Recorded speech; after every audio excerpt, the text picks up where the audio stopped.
I'm Henrik Fa, game director of CK3. And I am Alexander Oltner, lead designer on CK3. We've been talking about having it your way.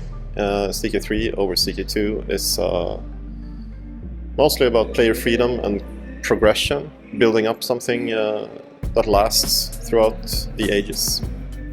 Right, in CK2 the dynasties were very bare bones, really. It was a container for the members of your family.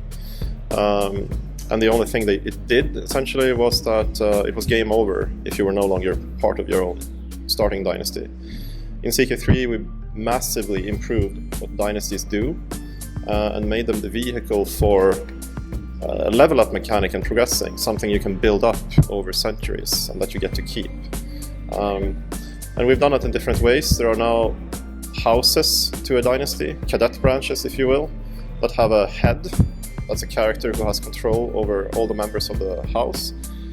There's also an overall head of the whole dynasty called the Dynasty, who also has control over all the members. And by control I mean they have different interactions and powers they can use over the dynasty members. And lastly we have a system of dynasty legacies, which is a little bit similar to the national IDs in Europa Universalis 4. You buy them for renown, which is equivalent to dynasty prestige in CK2. And these are permanent upgrades to your whole dynasty and affects all the members of your dynasty.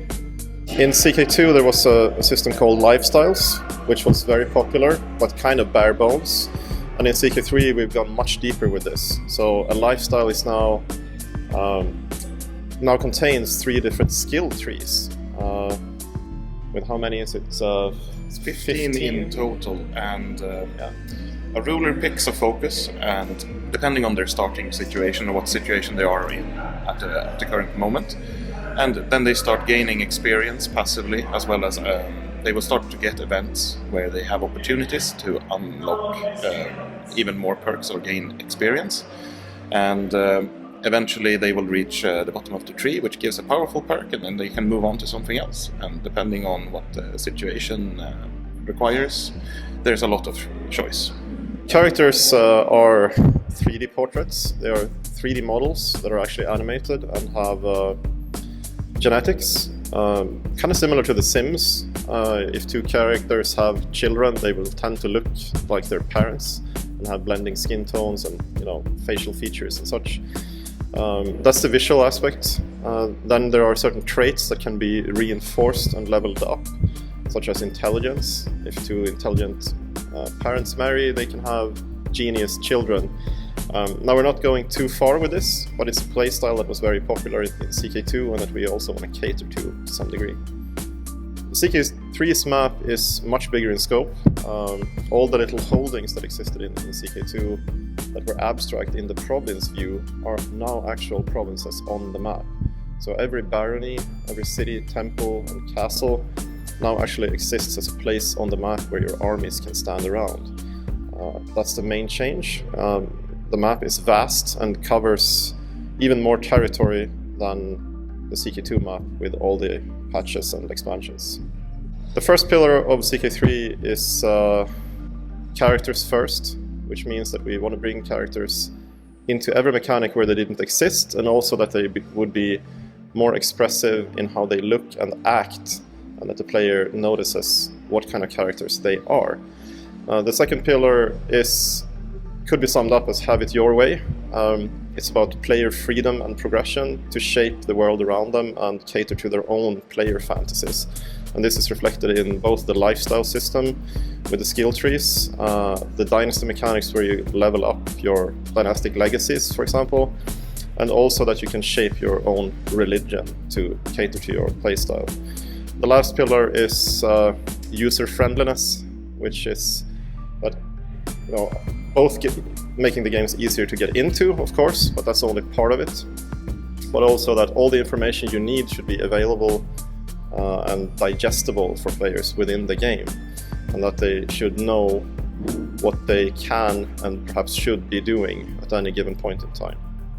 We took all the religions, because in CK2 the religions had various rule sets that decided how you could play in that area of the map. So we took all those rules, broke them out of the religions, and made them into something called doctrines and tenets.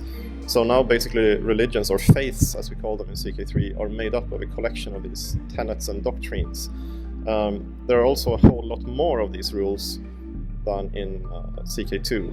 And maybe Alex, you want to fill in a little bit about how that works? Yeah, well, first and foremost, we have a very large selection of existing faiths you can convert to if you like, with plenty of differences in between themselves. And then if you still don't find what you need, you can create basically anything you would like. If you are a Christian, then you will create a Christian faith when you create a new one. But you could make it very out there if you like. If your thing is ritual cannibalism, that's a thing you could do.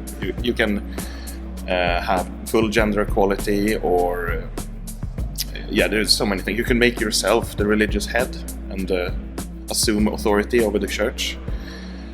Essentially, the choice is yours. Unlike CK2, where one religion was the main one, in CK3 each faith is its own thing, and they have a view on everyone else, and everyone else has a view on them. So yes, when you create a new faith, you will most likely be heretical to your previous faith and all of the other faiths within your religion, such as Christianity. Yeah, there are exceptions to this. Orthodox and Catholics and Copt faiths don't view each other as heresies. But apart from that, within the Abrahamic religion, or religions... religion family, all the faiths view each other as heretical, essentially, and are able to holy war each other. The replay value is enormous in all Paradox Development Studio games.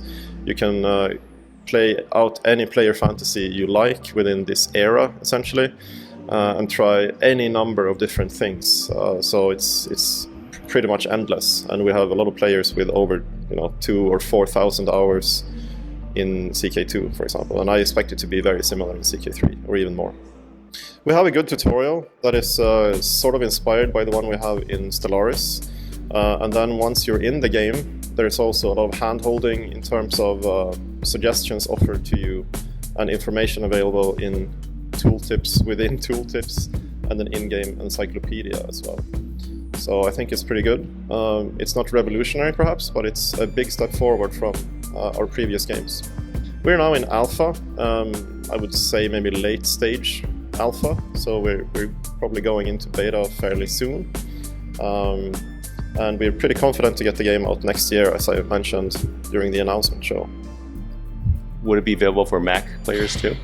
Yeah, Mac, Linux and PC. Not consoles though, at least not initially. But yeah.